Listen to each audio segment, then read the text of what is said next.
Hello everyone, my name is FlareBlitzed and welcome back to Refraction. Hopefully you are all having an absolutely wonderful day. Ignore the text and go talk to Paul instead.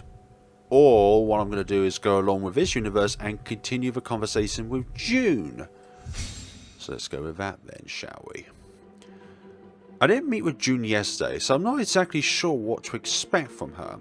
When she comes up and sits down across from me though, she looks much more serious than I'm used to. I guess we should get something out of the way first. Do you know about the universe hopping thing? What? She said in her text that I already talked to her about it. Maybe she thinks I'm from a different universe and I haven't realized it yet. Yeah, I figured it out yesterday, in fact. And which universe did you come from? Do you know?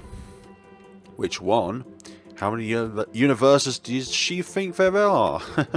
Well, my universe. This is the second universe I've been to. Yours, I think. June closes her eyes and nods her head for a few moments, then opens them and grins, seeming to have come back to herself. So, it's like I was thinking. Technically, it would be possible for an n number of Jacquelines to be switching places in some kind of complicated network, but a dual relationship is much easier to get a grip on. Okay, slow down a second. And pretend like I can't read your thoughts. Look, you're drifting between dimensions, right? Who's to say that you can't go to more than two? There are an infinite number after all. I guess that's true, but you recognize this hairstyle? It would be a lot more confusing if I couldn't predict where I'd land when I wake up. I'm relatively sure that there's only two universes involved though. Makes sense, and I think you're right. If this is your third time switching over, there's a pattern going on here. June's eyes brighten up with a realization. I can almost hear her heart pounding excitedly. Then that means that you've switched an odd number of times. You're the Jacqueline from the other universe right now. Wait, I thought we'd already established that. June leaps forward and begins to look me up and down as if she expects to see a tentacle growing out of my skin somewhere or something. She's been decidedly more goofy about it since she had been yesterday, maybe because she didn't need to worry about convincing me I'm not crazy this time. Look, as far as I know, I'm exactly the same that I've always been, okay? There's not that much of a difference between us except for the hair, of course. And, I don't usually go by Jacqueline. You don't? Isn't that your name, though? Yeah, but it always seemed too formal. I prefer Jackie, actually. Cool, then you're Jackie, and the person from my dimension is Jacqueline. We can tell them apart this way. I was going to use Jacqueline 1 for the one from here and Jacqueline 2 for you. Hold up there, June. I'm the dimensional hopper. I get to decide who's 1 and 2, or A and B, I guess. I prefer Jacqueline and Jackie, for goodness sakes. Seems like a good way to tell us apart, sure. June takes a few more determined bites of her food, looking so intensely at me that I instinctively shrink back a bit. So, was that the thing you wanted to tell me about? Your dual universe theory or whatever? Oh no, that was just a side thing. Thanks for reminding me. I watch as June pulls her backpack up into her lap and starts to dig around inside of it. She takes out a notepad that already has several lines of scribbly writing going on in different directions, many of which have been hastily scratched out. Oh god, is she charting my progress now or something? I've been thinking a lot about your situation. It doesn't really make much sense. I think we've already established that travelling between universes is weird, June. Not that. Look, I've read way more stories that can be healthy for one person to consume. And everyone knows that a well thought out story needs some tells. You don't just get your main character randomly appearing in new worlds. You need to lace your tale with clues to help the reader figure out what's going on. June, this isn't a comic book. There's no way for reality to follow a narrative structure. But it's true from another point of view as well. Look, I'm not an expert in quantum mechanics or astronomy or whatever the hell physics feels a multiverse. I knew this game had some sort of multiverse thing in it, is supposed to fit into. But I've taken enough classes to know that every action has a reaction. Yeah, that's definitely true. Unless you're somehow the subject of a magical spell with a bunch of cleanup protocols, the movement between dimensions should have some side effects. Have you noticed anything weird happening? She might be a bit one-track minded, but June has a point. My mind drifts back to the other things I've experienced. The strange rushing vision I get when I'm asleep, or the haze and slowing down of time when I'm about to make a choice. I'm not sure if I'm ready to tell her about them though. I'm not sure yet. You don't say. Well, pay attention. If you want to figure out what's causing this to happen, then you need to follow the evidence given to you in your dreams. As in, like, in your dreams. Not a rhetorical way of saying in your dreams. If you notice something out of the ordinary, it could lead you to find a solution to all this. Taking one last bite of her cereal, June sets her utensils down. Now then, what are you going to do with your newfound superpower? We didn't want this newfound superpower, it was just bestowed upon us. Excuse me? Come on, you must have realised it. This isn't your world, right? So you can do anything you want and it will never have happened when you go back. I don't think that's necessarily true. You get into as much trouble as you please. Well, I had thought about it, but June seems a little too excited to realise what she's saying. Sure, maybe I won't have to deal with the consequences, but she and the rest of her world will, along with Jacqueline when she comes back. The idea of Jacqueline doing the same kind of thing while she's in my world makes me feel sick to my stomach. Besides, I'm beginning to suspect the decisions I make in one universe will have an effect on the decisions in the other one. Let's not go full Grand Theft Auto on this yet, okay? What? You made a video game reference? I thought I'd never see that day. It's not like I live under a rock, you know. I may know about reference by... I may not play the game wholeheartedly, but at least I know the kind of references. And, you told me about GTA a few weeks ago. Ah, that's right, my world makes sense again. She grabs a tray and stands up, looking around for the nearest bin to dump it in. Well, you're certainly free to do whatever you like today, but if you're not busy, you can always come with me. There's some shopping I want to do, and I could always use someone else's eyes. What do you say? Shopping? Knowing June, this isn't going to be a typical trip to a mall to try on clothes. Of course I'm happy to spend more time with her. But there are other projects and homework assignments I should probably be working on. But we don't have the blurry vision. We don't have this weird blurry vision that we always have every single time. Okay, that's low, so that's not it. I want to shave. I want to shave the game's progression. Wait, what is this? Have I been saving these in different places all this time? Fine then. I'm guessing that's just going to have to be what the roll is going to be on this dice. Well, okay, I can tag along. I wasn't really planning on doing anything else today anyway. June grins triumphantly, reaching over to slap me on the back a little too hard. Perfect! It's always much more fun to go shopping with friends than by yourself. Come on, I'll drive. We dispose of our breakfast remains and head out towards June's apartment building. Hopefully, I'll have the energy to keep up with her today. She always seems to have an extra reserve of enthusiasm hidden somewhere within her small body. Maybe it's just reserved for disliking things, though. On the way, I got a text message from Gus telling me that planting the bugs had been a success. It seems like our team is in prime spying position on President Taylor, at least in this reality.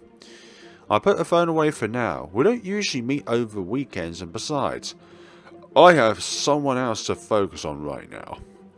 Our beloved alternative version of June. I haven't been to this mall before. In fact, I wasn't even aware that it was here.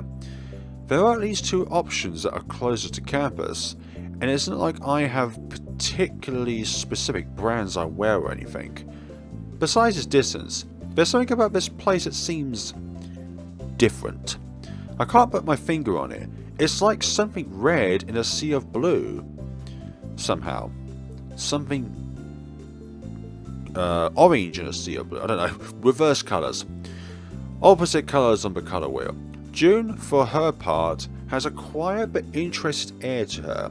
When we pass by a clothing store, she has a look into the storefront windows out of curiosity. When we pass shops dedicated to things like toys, music and pop culture, she shows even more interest. I figure that we're here for some kind of comic book shop. That seems like the kind of thing she'd come all this way for.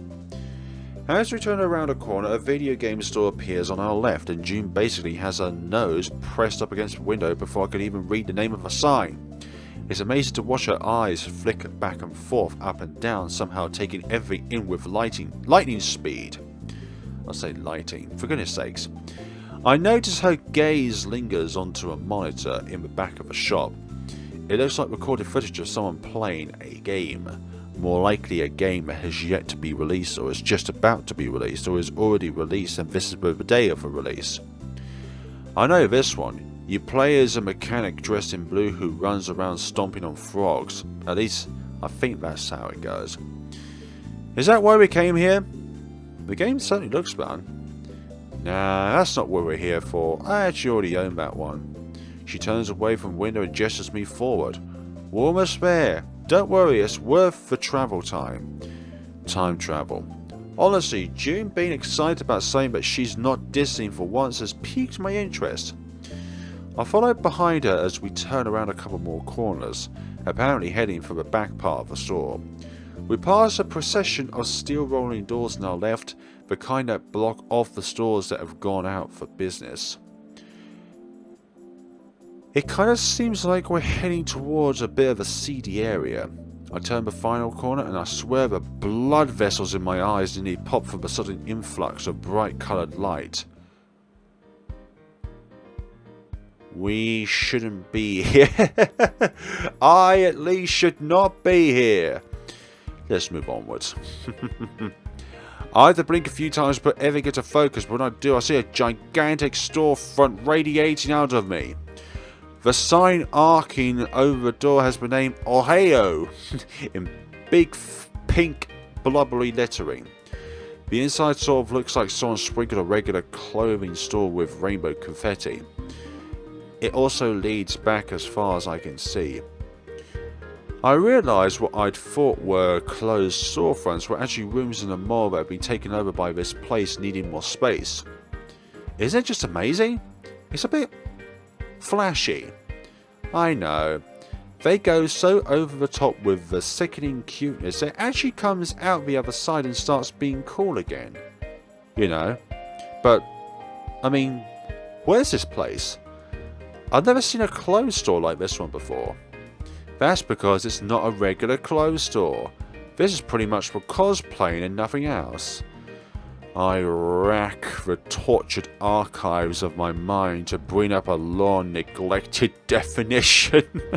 Cosplay. Isn't that when people dress up like their favourite characters? Pretty much. Getting an intricate and perfect costume that you wear only once in your life costs thousands of dollars. They're basically wedding dresses for nerds. You can say that. Now come on. You can't appreciate the godness from out here. And now we go with June into the store. Great. I'll follow June into the colourful landscape as best I can. This place is surprisingly crowded, and I have to do a few expert dodges to avoid crashing into the other excited customers. Every now and then, I think I recognise a costume, but most of it just seems like the clothing racks from some kind of bizarro world. Left to my own devices, I'd probably be lost among the rows for hours, only exiting the store after I'd bought a medieval looking pink dress and like 3 human-length swords. June keeps waving at me impatiently, steadily moving towards the very back. What's with the slow speed? I'm trying not to crash into people. This place is a gathering spot for all the nerds in the area. They expect a little jostling. June reaches forward and grabs my hand, pulling me forward.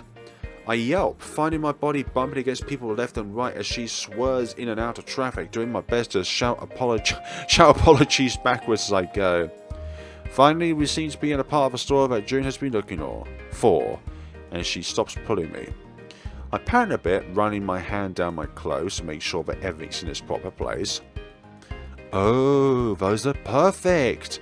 She heads towards a particular shelf, but stops short as her body is tugged backwards. We both look down at the same time. We're still holding hands. Wow. Almost in unison, we each blush and pull our hands away. A second later, June seems to have recovered and she darts over to whatever she had been looking at. I shiver a bit, tapping my cheeks to try and get the warmth out. At least most of the people in the store haven't made it back this far. Not that I would know the difference, but it seems like the clothing and accessories back here are simpler than the ones out front. They are less distinguishing marks than I would expect on a character from a comic book or video game. You don't need to have overly complicated features on a character for them to be defining. It's on the inside, that's where the most defining features of a character are, their individualities. Without anything better to do, I walk back over to June, who seems to be comparing the colours of two different ribbons. Okay, so I get what this store is now, but I'm still lost about what we're doing here. June checks a picture on her cell phone, then takes one of the ribbons and moves on. I follow her as she answers. Have you heard anything about LakeCon? No, not really. I've been a bit distracted recently. BLU sometimes hosts a convention. That's where a bunch of pop culture nerds dress up, attend panels, and buy loads of unnecessary merchandise. This one's not as big as the normal ones, but we all still have a lot of fun. It's a closer knit community, which is nice. I'm actually kind of surprised that this thing has slipped past me. Then again, since when have I kept up with campus events? I'm not really that kind of reporter. So, you're here to get ready for the convention? Yep, getting dressed up and geeking out with a bunch of people is loads of fun. This place exists to sell us the cosplay stuff we need for it. They're pretty swamped this time of the year. I notice that she's now looking at plain coloured dresses. But why do we come back here? The costumes at the front of the store were much more elaborate and distinctive. If you're basic as blank. I look at June with an open mouth as she giggles. Kidding, I'm kidding. But those are the cosplay outfits that are made for you from the start. I like to put my own outfits together. Creative. Creative June.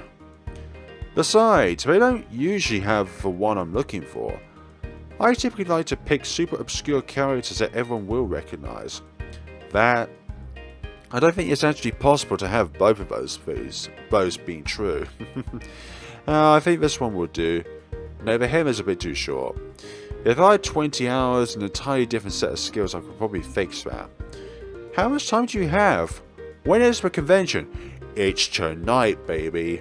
Oh, it's tomorrow. Okay, close enough. June has already moved on to another rack before she realised that she'd left my shocked body behind. Let me get this straight. You wanted to make your own costume for this thing, and you waited until the day before to do it. It's really not as bad as you think. I work better under pressure, says every single student ever about any assignment. I work better under pressure. Diamonds are only made under pressure. And this way, my costume doesn't end up being out of date by the time the convention rolls around. I shake my head. June's self-confidence could probably be used to prop up brick walls. Who are you dressing as, Ben? Oh, one of the main characters from an indie game that just came out last week. It's called Hokey Hokey Informative Club. It's your typical boy mold, dresses like a princess, acts all high and mighty, has hair of a shade that could never exist in real life, etc. She's apparently part of an organisation that's working to find and capture Ether. What's Ether? No idea, I haven't played the game. But you just like the character. She's just the perfect combination of tired old stereotypes and cultural precision so that my costume would be delightfully gaudy. Of course, I'm going to have to exaggerate her outfit a bit to get the full effect. After that, things start to happen quickly. We spent a long time wandering around shelves, comparing bits and pieces of clothing with a picture that June has pulled up. Our self-being here does not help June along, okay? Excuse me. Several times I think I found what she's looking for, but then she looks closely and discovers a stitch out of place, or that the fabric is a shade too light, and we then move on. I can't really see the difference in the clothes that she keeps, but she assures me that the distinction is important. Yes, every single nanometer is supposed to be perfect. Eventually, with a cart full of various items from around the store, June wheels herself into a nearby dressing room. I sit on the bench outside and put up my feet. It's amazing how much exercise you can get from walking around a store, through every aisle. 60 times! I sigh a bit, but I can't deny that I'm having fun. June's enthusiasm is a bit infectious, and as we slowly put things together, I couldn't help but gain a bit of a desire to see everything come together. I want to see her wearing the finished product, because June is so excited about it and I want to see her succeed. Well, that's not the only reason. The wait is longer than I expected. There are a lot of pieces that she has to put together, but how long can it take one person to change clothes? I'm considering walking up and knocking on the door to ask if everything's okay when the handle turns, and June steps out. Hey! It's wow. Very wow indeed. My eyes wander up and down her body several times, as if the details are too much to take in one pass. It's like playing through a game once. You have to play through it at least a few more times to get the full story and context.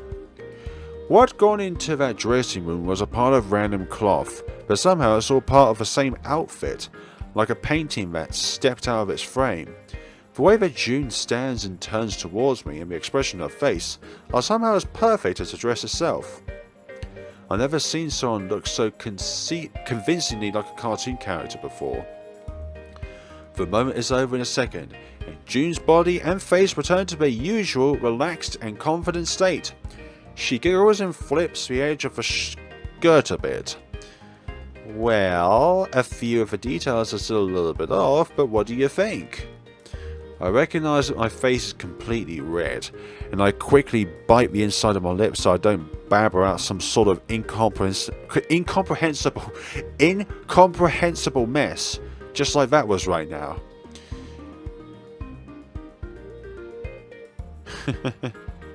You look absolutely beautiful. June's cheeks redden a bit, and one of her heels slipped, causing her to stumble. Well, that's really nice of you, but that's not the point. It needs to be a good likeness if I'm going to impress the others. You make it look so glamorous, almost makes me want to try. Oh, you should, it's a lot of fun. Here, look.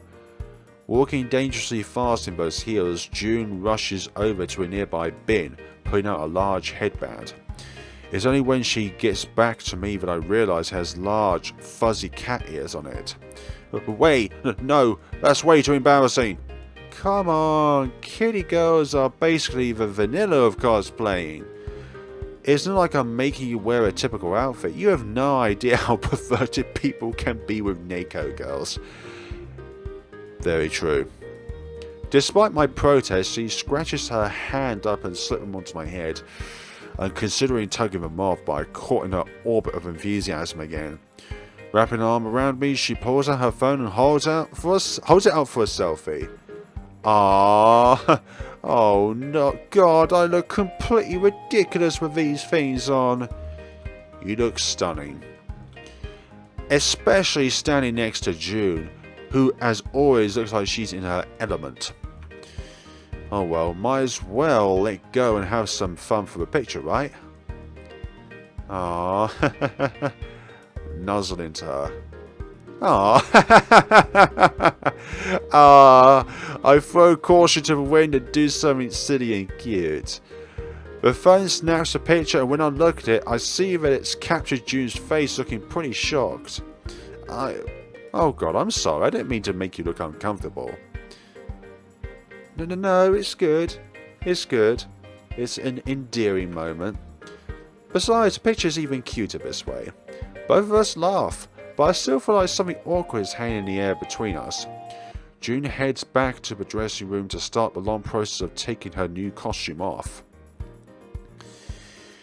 Can we leave the store yet? It's been 8 hours since we came in here. This is why I don't have a relationship. As we're leaving this... No, there's more than one reason. That's besides the point anyways. I don't go out enough, and that's probably why. And this whole pandemic thing doesn't help. I'm an indoor sort of guy. As we're leaving the store with way more to carry than the entire universe could probably hold, June presses something fuzzy into my palm. I look down to see the pair of cat ears I was worn in the photo. Walk quickly and quietly. I swiped those before anyone noticed. June, what? We can't just... God, Jackie, I'm kidding. You really need to catch on to jokes better. Don't worry, I paid for them. Here's for you. June, I can't accept something like this. It's too much. Don't worry about it. I was already spending way too much money, so one extra thing hardly makes a difference. Yeah, if you consider the percentage of it, of how it comes to the overall total of the actual shopping spree. Basically, when it comes to... Anyways, besides, it's a thank you for coming with me today. Well, thank you. I'll treasure them for as long as I can hide them in a closet where no one can see. See, now that's more like the Jacqueline I know. Jokes upon jokes. But you know, maybe you don't have to hide it. You could wear it tomorrow. You can come to the con with me. I can't, June. Why? Because it's a bunch of sweaty nerds rubbing into each other? Because it's basically a trap where people exchange your money for cheap merchandise? Because you secretly hate my very existence? No, and hell no, it's because I won't be here tomorrow, stupid. Oh, I totally forgot about your universe hopping thing. Don't be too loud about it. Well, that's alright. I'll just convince the other you tomorrow to come with me instead. She's taking my insane situation with a great deal of stride. Well, that's June for you. We've been in this store for what feels like half the episode so far. Half the video. And here we go again. Here we are again. Maybe it's just my imagination, but I feel like I'm starting to recognize some of the patterns in the lights. It is the Matrix after all. It could also be because we're moving by slower than before, until it becomes a standstill. This time I can see my counterpart approaching before we collide. She has her arm on her hip and is frowning at me. I know how she feels. You're weak. I blink in surprise. I wasn't aware we could talk to each other. Her voice sounds canned, just like it sounds when I hear myself talking on a recording. But it's definitely my voice. Excuse me? You know what you want, but you're not doing what's necessary to get it. Bumping into each other, we began to drift apart. What are you talking about? I work hard to get the truth out there. I'm not talking about how hard you work. I'm talking about how you work. She says more, but we're too far away now to hear each other. I frown, resisting the urge to see what it's like to flip myself off. Am I really that grumpy and serious towards people? And what exactly am I doing that's causing her to be upset with me? I'll have to ponder that tomorrow. The end of the journey is coming, and I'll be back to being unconscious soon. Day 5. There's no instantaneous transition, but a slower one. A and B. It's amazing how quickly I've gotten used to this. Take a glance around the room, check my phone. Right, so what is A and B? complete day 4. Okay. I thought it was something extravagant there. A pattern. Nothing really. A terrible dye job. Yep, I'm back in my own universe again. I may not have any idea what's happening to me, but at least I can get the routine down relatively easily. Let's see. Today is Sunday. Another day either being responsible with homework or for relaxing with whatever I happen to come up with today. What? I didn't choose to do this. Maybe I did. Normally I find these kind of days essential for getting through the tightly packed weekdays, but something crossed my mind before I could sink down into that lovely relaxation sensation. It's the other version of me, Jacqueline, as we decide to call her. I saw her for much longer than last night, and would even talk to each other. I'd normally think that the idea of having a casual chat with a copy of myself would be weird, but the interaction only gave me more stress and more questions. She seemed angry at me. If she's taking my place in my world every other day, that's not a good sign. I'm going to need to see if there's any documented troubles she's gotten herself into. I opened my phone and put up all the messages I received yesterday. I have pretty much the same messages from Gus. First a message about getting into the building without trouble, then another one about succeeding in planting the bugs around President Taylor's office. It doesn't seem like Jacqueline did anything to prevent this from happening.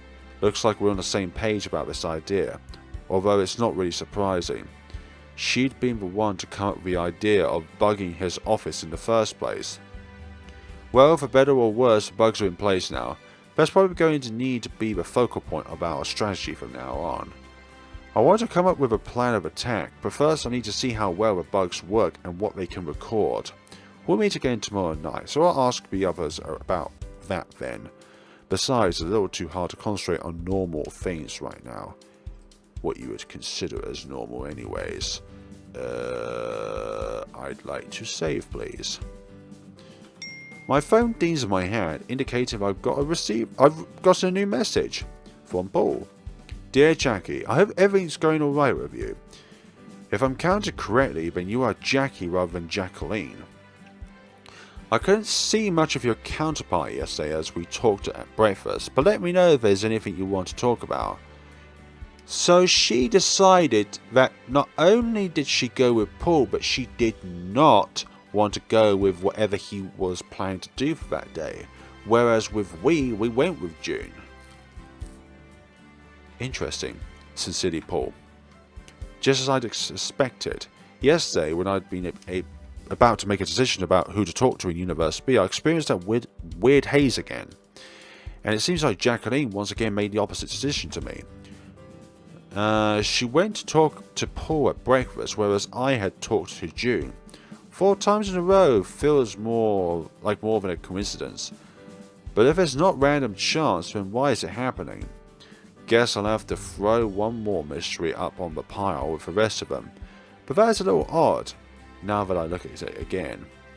I didn't go through that haze a second time yesterday, and yet here's another deviation. I had chosen to hang out with June in Universe B, but apparently Jacqueline had gone straight home after her conversation with Paul in Universe A. Somehow the idea of her spending lots of time by herself to make plans doesn't exactly fill me with comfort. I don't think I'm going to get anywhere with this on my own. It would be nice to talk to someone about what's going on. I quickly stopped my train of thought, darting my eyes around the room. I recognised this kind of situation from before. I cleared my mind for a few seconds, taking a couple deep breaths. Then I tried to form a conscious thought, talking to myself in my own head. I wonder if I should talk to someone about this. I knew it. Right when I'm about to make a decision that would impact my whole day, this weird thing happens. The swell of pride at guessing right quickly dissipates into a sinking feeling in my stomach. This hardly seems like a physics phenomenon, yet it somehow connects to the universe hopping. I'm sure of it. How does whatever's happening know exactly what I'm thinking and when I'm thinking it? Well, guess I'd better make a choice. Let's talk to Paul about this.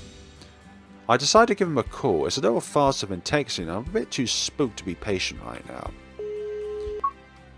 Hello, this is Paul. Hey Paul, it's Jackie. Oh hi Jackie, good to hear from you. This is Jackie, yes, not Jacqueline.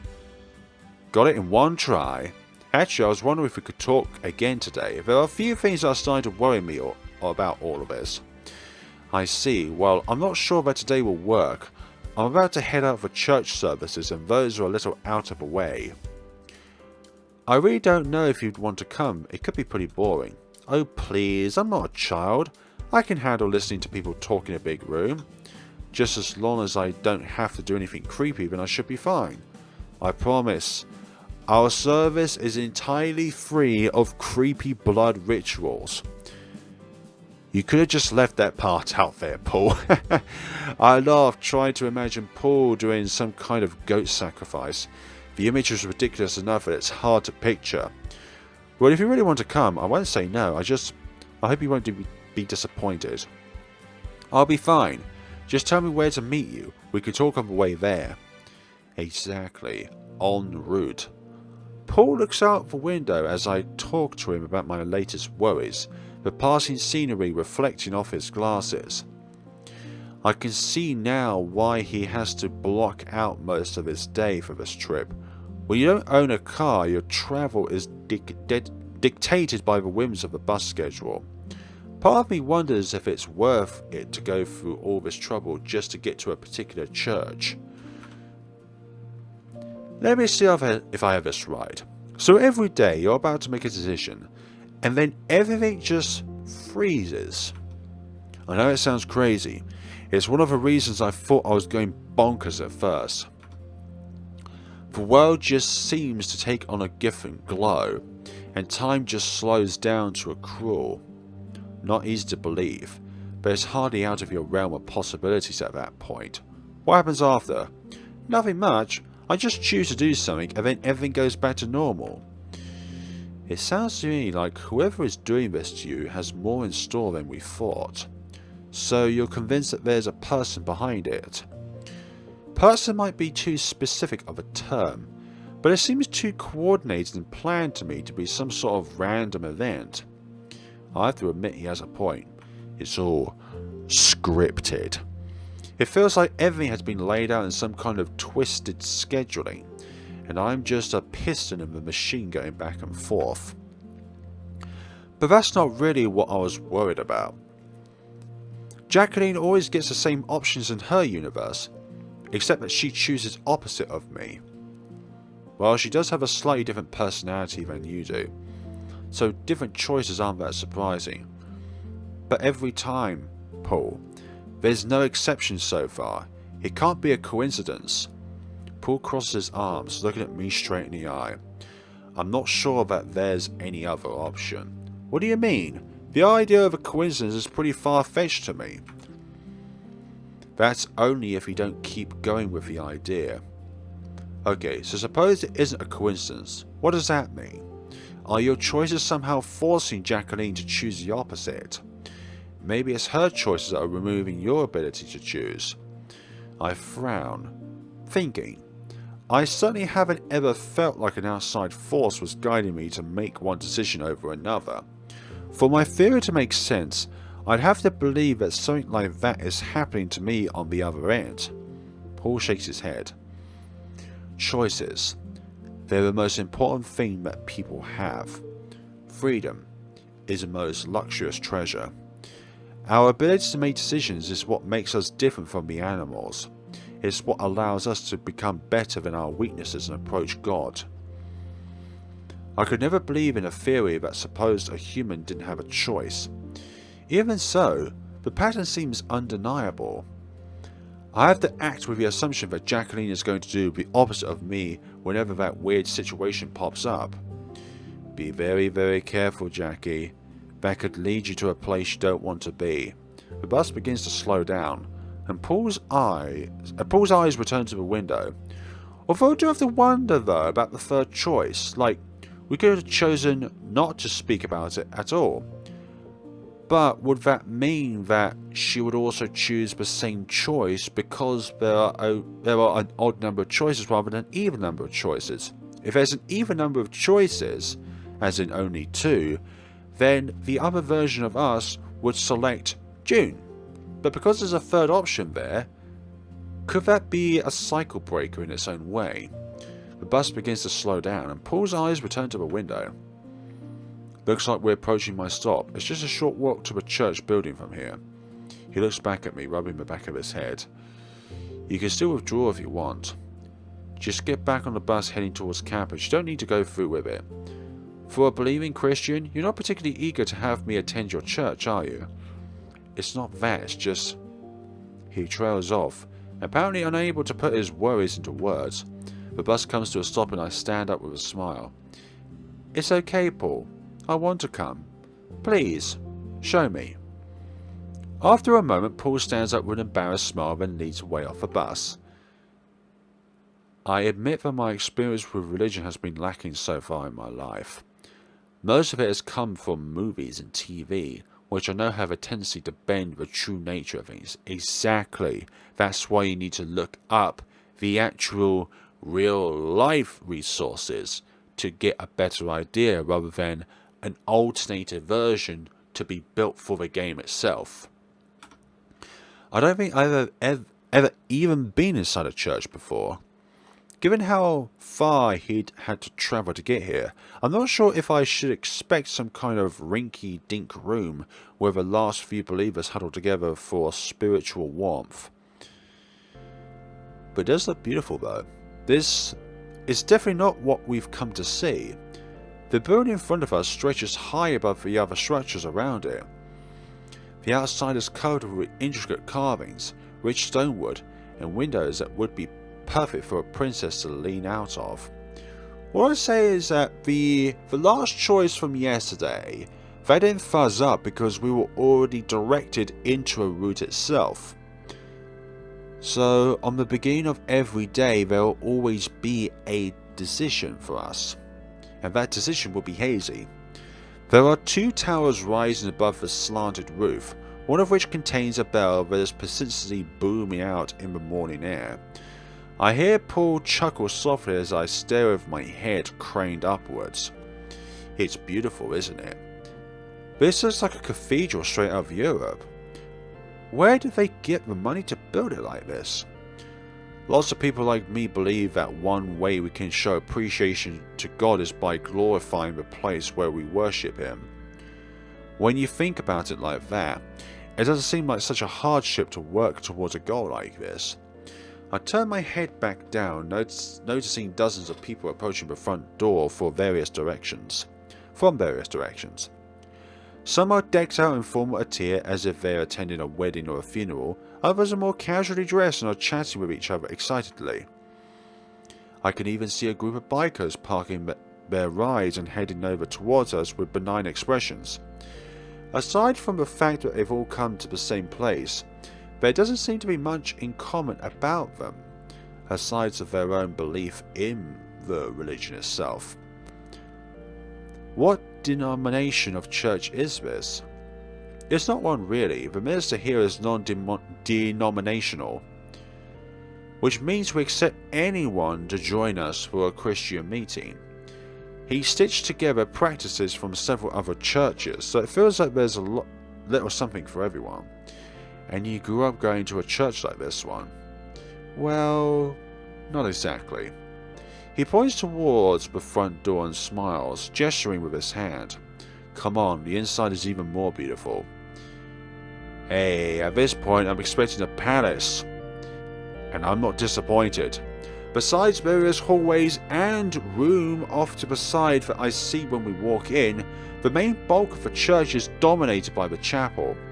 Rows and rows of pews are lined up across the floor, all facing the pulpit at the very front. There are stained glass windows hanging high up on the wall, framed by various bits of sweeping architecture that I have no chance of identifying. There's one up there called... well, it looks like an A. I'm joking. The lights hanging from the ceiling give a warm glow to the entire room. Off to the side I can see alcoves that seem to be for different purposes.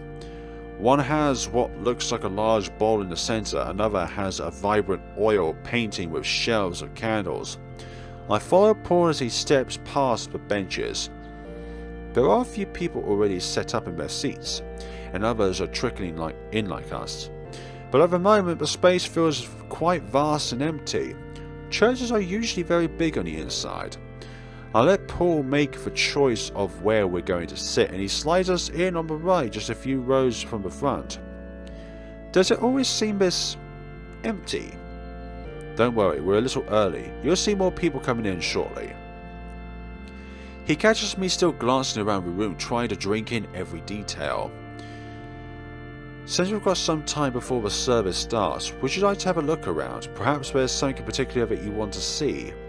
Well, I can't say that I'm not up for some exploration. Yes, and now that we've got the choices here, we don't have that fuzzy experience because we're already rooted in the day. Let's go look at a painting with the candles. I want to get a closer look at the alcove of a bowl. Could we see the pulpit of front up close? I think those are usually reserved off for the priest. Get a closer look at the alcove with the bowl. Let's just look at the painting with the candles. We step around towards the back of the room where I'd seen the painting. An older woman is standing there as we approach, and Paul motions for me to wait. She picks up a box of matches, strikes one, and uses it to light one of the candles on the shelves, a few of which are already flickering. She bows her head for a few moments and then exits the alcove, smiling at us as she goes. As we step inside, I get a good glimpse at the painting. It appears to be a woman dressed in Middle Eastern clothing with a halo around her head. What is this for? Paul takes a woman's position, getting out a match. In some Christian faiths, there are saints who are venerated and supplicated for blessings.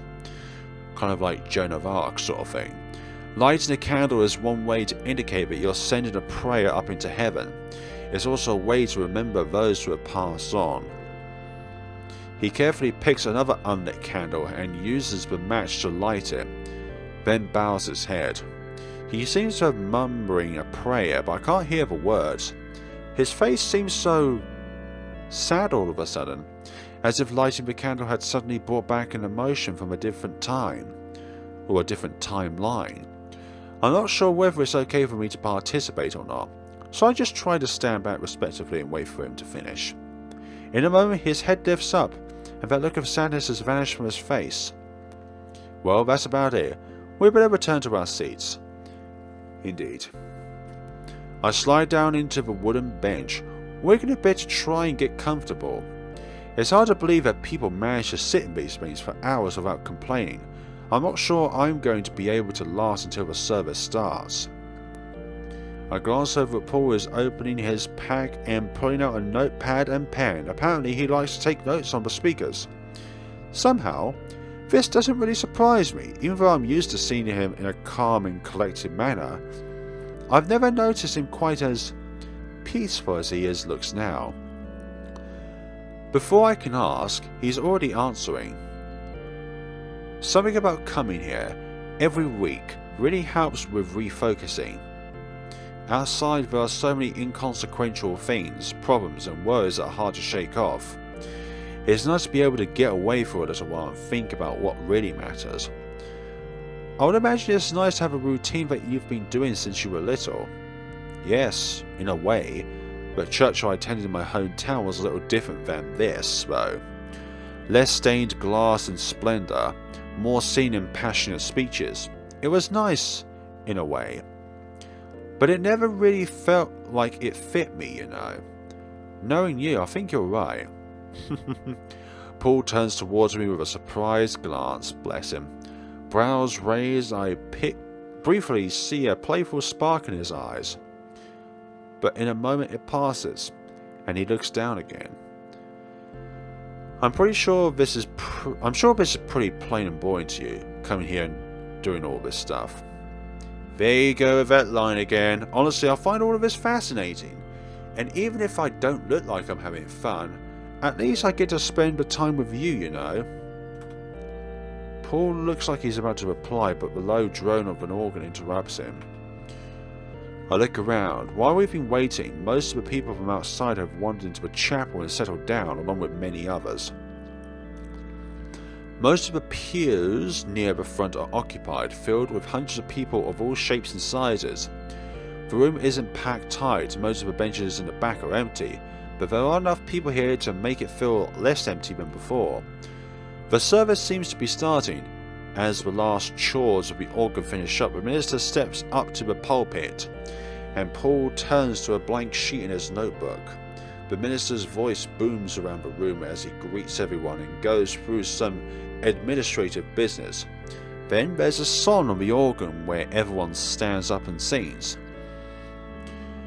I can't bring myself to sing, but I do the former. At least a few more announcements are followed by a group of people walking up to the small area to the left. Two of them are carrying guitars, and once they set up, they began singing another song as a group. This one is much more folksy and down to earth.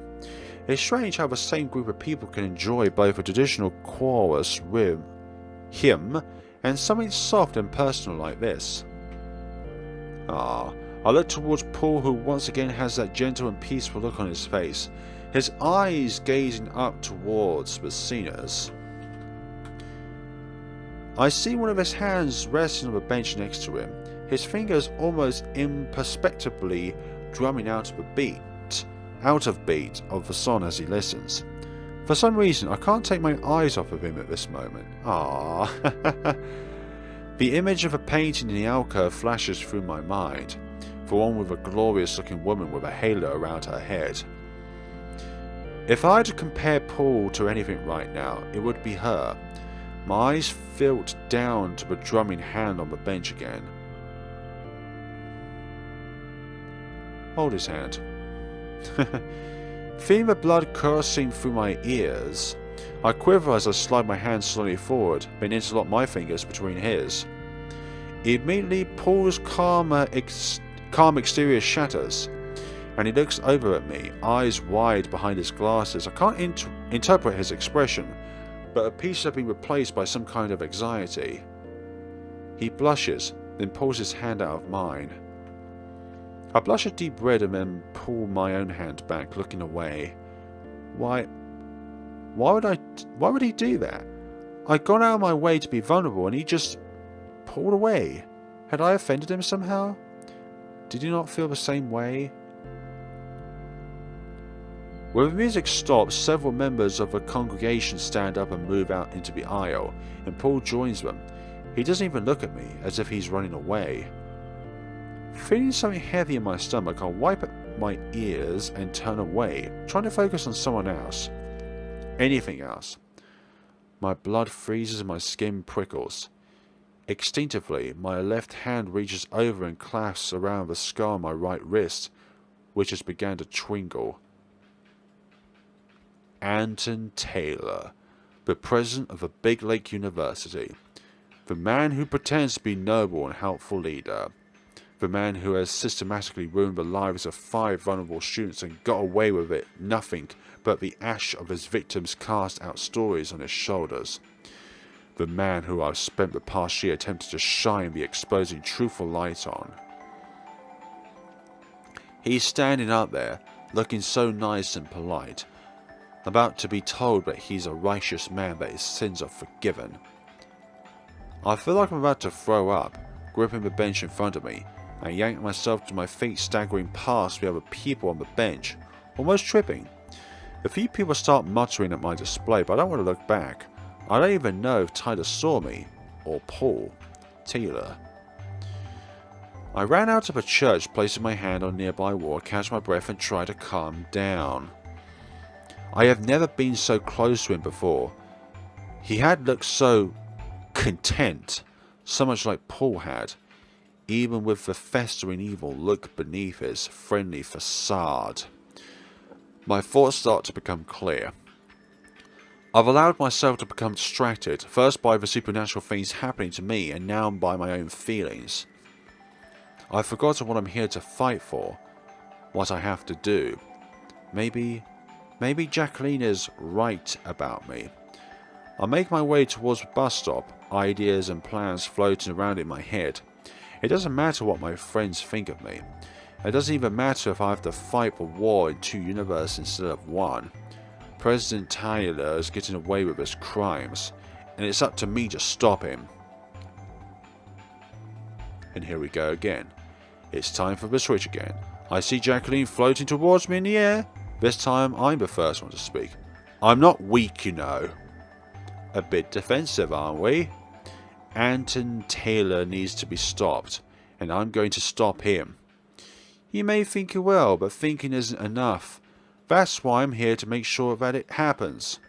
What do you mean? What are you trying to do?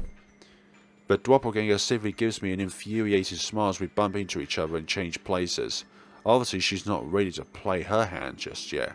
I decide to change the topic. What are you doing in these hazy decisions? I don't know anything about why they're happening. I'm not asking you why they're happening. Why do you keep choosing the exact opposite of what I choose? You give yourself too much credit. I may be able to see your decision as well as mine, but in the end it's my choice, not yours. Wait, you can see the decisions I'm going to make? How? Why? My choices are my own. Don't try to think you're somehow controlling me. You say that, but 5 times in a row is a long pattern. I think you're bluffing. Again, you focus on exactly the wrong thing. Get your act together. It's embarrassing to see a version of myself who can't tell her head from her ass. Wow. Blank you. But we're too far apart now. I ball up my fist, shaking angrily, but being insulted is one thing, but being insulted by a version of yourself with a nose up in the air at you? I'm not weak. I'm not. Well then, let's move on. Day 6. Interchange again. That time as well being a bit slower. What am I here to fight for? Let's get this out of the way. One new message. Okay folks, that is going to be it for this episode. This is definitely starting to become very interesting. We're going to learn a bit about our other self. Thank you all so much for watching. Hopefully you're enjoying this as much as I am. And see you all in the next time of Refraction. Hope you all have an absolutely wonderful day and take care of yourselves.